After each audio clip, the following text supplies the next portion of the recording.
All right, Admin Mastermind and Teach Better family, welcome back, and so excited to see you this week. Katie Miglin, as well, you weren't there for me the last couple of weeks, and so to see you, to have your voice, a part of the conversation was wonderful. So thank you so much for joining me, both for the recap and for the session.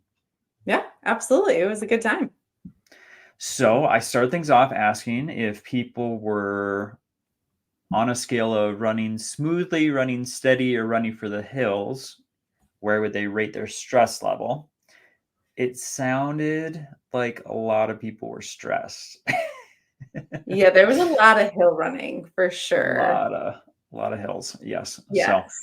I was kind of feeling that because I know at our house it was that way. Every educator that I've talked to lately has been very stressed. Yes. And I know that's kind of been the same for you. Yeah, it just feels like, I saw something the other day that was like they called it Maycember, and it's like as busy as December. And I know you and I talked, it just feels like this time of year is just really, really busy. I don't know why it feels bigger this year than other years. Yeah. And I know I've said it on the Teach Better Today morning show multiple times, but it's all great stuff. I don't want anyone to be like, these award ceremonies or these end of year activities are negative. They're not. It's so fun. It's just another thing on the calendar. So it's taking time, energy, a lot of planning. And so it's totally makes sense that people are just becoming exhausted, even if they're celebrating students and all the fabulous work that's being done. Yeah. No, and I'm feeling that as a parent on the other side Yeah. is, I have a million kids and that means a million events. And so, just looking at the teachers, at the admin of the schools that my kids go to, you can just see that they're worn down, they're ready for the end of the year because they're spending many, many hours at the campus. So let's transition to what the bigger conversation was, which you had posed this topic, which was, at the end of the school year, students tend to have some large behaviors and we don't have a whole lot of time left. So, we gauge kind of where folks were within the end of the year, and it seemed like it was anywhere from 7 to 14 days of time left for our various administrators. And that, what do you do when there's a fight or something that's bigger? And a lot of them were saying like, yeah, they do need to go home and their year is done. But what were some other things, Katie, were discussed in regards to large behaviors at the end of the year? Well, yeah, we kind of just talked about like the issue that comes in with like sending a student home, or when there's the non-negotiables. We kind of talked about like the difference in behaviors specifically. If it's a really big behavior, you're really, like you had said, your hands are kind of tied. There's only so much you can really control. But there are lots of ways that we can keep students in the classrooms or in school, limited privileges. So we talked about, they go on the field trip, but they have to stay with a chaperone or their parent has to attend. They can, maybe do half of the activity. So they can go do this part of it, but then they have to go back to the office afterwards, or they get to watch the, award ceremony or concert, but then they've got to sit in the office, and just kind of any of those things. And I know I'm a big advocate for like really being mindful that some students just are looking to build those last minute relationships. And some of our toughest kids are going to act out in a different way because they're really struggling with the transition of going home for the summer, whether for whatever reason. And so we just kind of talked through like, how do we help students manage their behavior and be proactive? And some people talked about, having quality subs, or making sure teachers have structures in place these last 3-4, weeks, whatever you have left. And just so that students have every opportunity to be successful, because we know some of them are going to struggle no matter what we do. So it's just ensuring that they have every support they need so that they can end on a good note. Because what we don't want is a student to like end the year on a negative note when maybe that is like they're a student that really needed those relationships and those positive events. Yeah. And we wanted to definitely have the conversation be about control that we had, because obviously there's a lot of things we can't control with students, with staff, with the campus, but we then turn to proactive steps, right? So as a leader, what can we do to ensure a smooth end of the year process transition for our students? And I thought that was where the conversation really turned to, some really good strategies that folks were trying to implement. So what stood out to you, Katie, in regards to the proactive steps?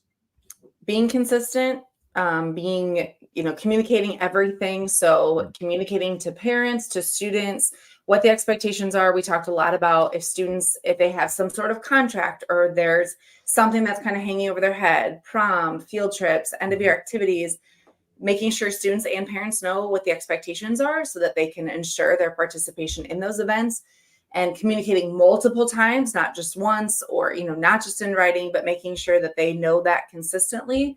But then also just having more staff present, which I know that, that opened up a whole nother can of worms of staff being absent. And I get that, but Yes. just communicating to staff of, we need people in the hallways. We need people to look for, stairwells or places that students might feel like they can push the boundaries a little bit.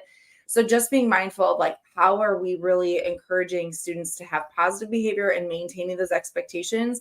And it can start by just simply being present and, having conversations. You're not standing in the hall necessarily yelling at a kid, but just stand in the hall and make conversations with kids as they walk by can make a big difference on their behavior. So Josh, what were some things that kind of stood out to you? Well, I thought the incentive programs that people were talking about were Mhm. wonderful. As far as, they had talked about like these gold cards that they had for Mhm. students. And if you had a gold card, then you got to participate in various different activities at this end of the school year. And Right. how the frequent flyers that they saw in the front office, they didn't see them for the last month, and Right. how Right. crazy that was, that they had something to look forward to, but then also be able to participate with their friends. And I think there is ways to find motivators for kids, to participate, but then also just the communication in that, right? Communicating to the parents, communicating to the students constantly. I know the conversation was talking about with communication that, our teenage brains are very similar to a toddler or a 2-year-old. Yeah. And I have seen research that says that. And, it's not that they're trying to forget, but, because it's growing at a rapid pace, that a lot of times you have to communicate. And on our campus, we always said, if you didn't say it sometimes, they didn't hear it. Right. And that was kind of a joke, but it was also, there's some Yeah. truth and science in that, that the idea was that you just need to consistently and constantly communicate the same Right. thing over and over. The more you do so, the more likely they're going to do it. So the incentive programs, someone had said like the best offense is the best defense. And I think that's kind of that mind frame, that we all need to have.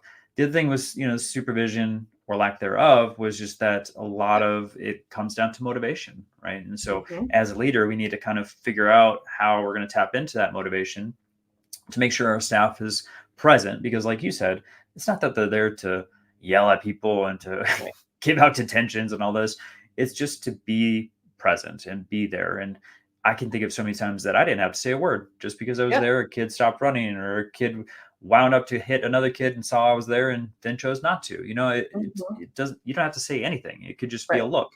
So um, just being present throughout the building, outside the building, before and after school, was huge for us. Which then turned into a conversation about the challenges, with the lack of staff at the end of the year. So, Yep. with that stress level, I think a lot of people are taking mental health days. Nothing wrong with that. It's just when, 30 of your staff members decide to do it all on the same day. So, Well, and honestly, Josh, to that point though, I was thinking we had started the whole segment conversation Mhm. with saying how there's so much on our plates. We've got so much going on, Yes. so many activities, field trips, picnics, all the things. Hmm. But then we ended by saying teachers are taking the day off for, yes, mental health or whatever. But I'm like, well, I went on a field trip with 30 parents last week. Some parents might just be taking time off to spend it with their own children doing Totally. their own thing. So, we have to be mindful that people take time off for whatever reason. And we're not talking about the people who obviously it's an issue and that requires conversation. Correct. It's just sometimes a bad time of year. It's just busy. Some people are tapped out. Some people, some places we know they don't get to bank their personal days or, so it's kind of using Hmm. those up. I know I've talked to a few educators who are like, if I don't use it, I'm going to lose it.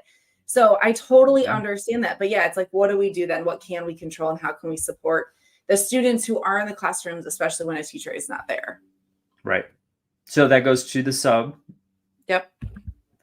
problems. Well, so part of the conversation we had was when there is, we have teacher shortage and we're scraping the bottom of the barrel for subs. And sometimes that means that we don't always get the quality subs.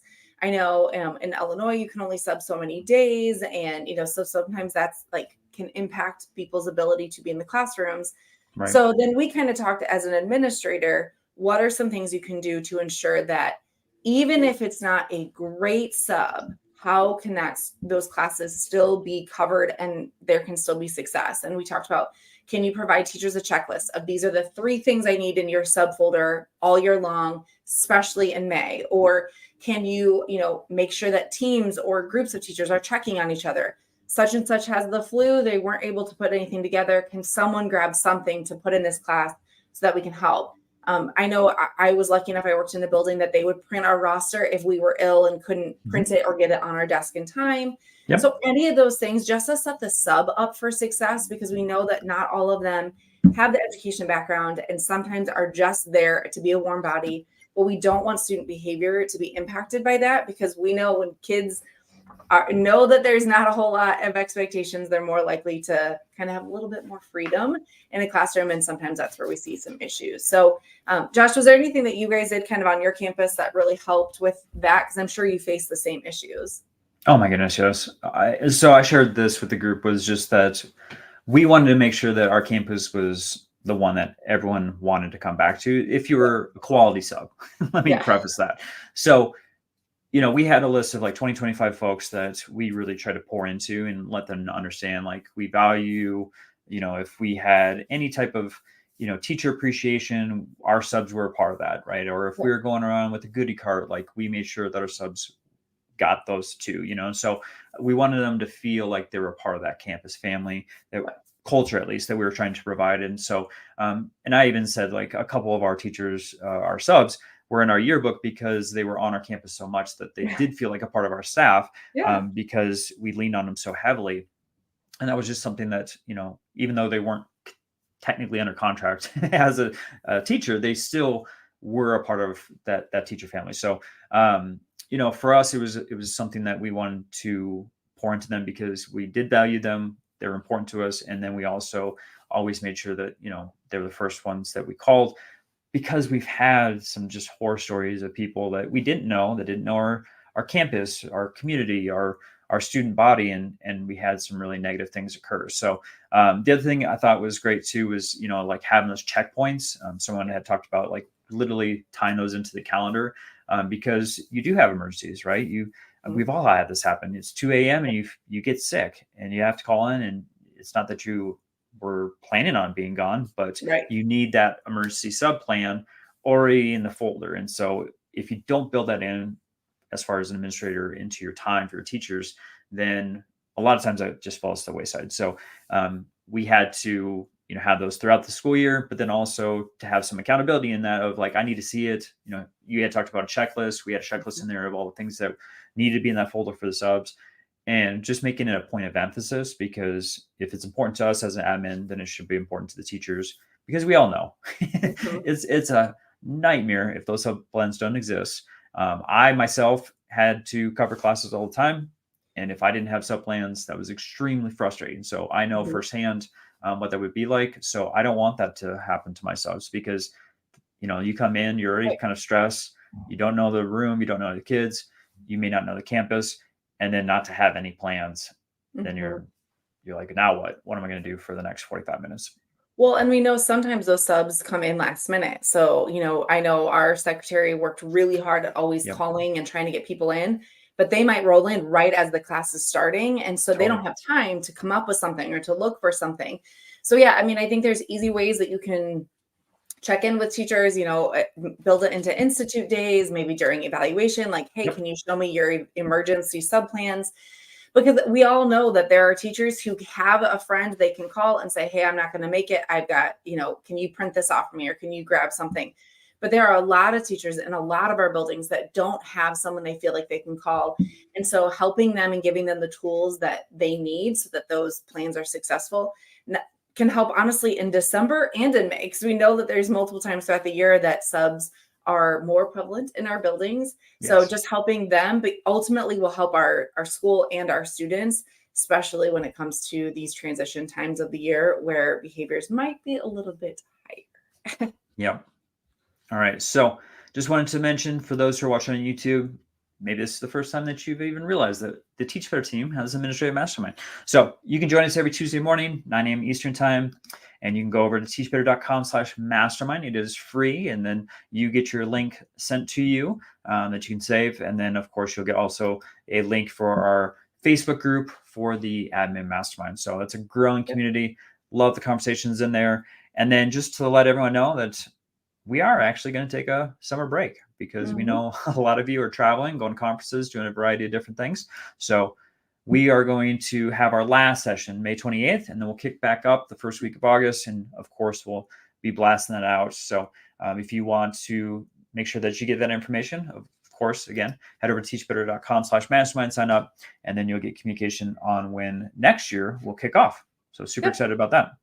So also, if you are an administrator and you are looking for some free PD for yourself or your admin team, and you have an idea that you would love for us to kind of dive into, we are taking any and all suggestions right now for a summer live series. We want it to be beneficial and helpful to you. So if you are like, man, I really wish they would discuss this topic, shoot us an email or DM us and let us know what are some topics that we can cover. We would love to give you a free summer series specifically for admin. So we're looking forward to kind of deciding on what a topic could be. But if you've got something, shoot it our way. Wow. Love it. We got a lot going on. So with that, Katie, thank you so much for joining the Mastermind recap and the conversation this morning. Yeah. Thanks for having me. Thanks, guys.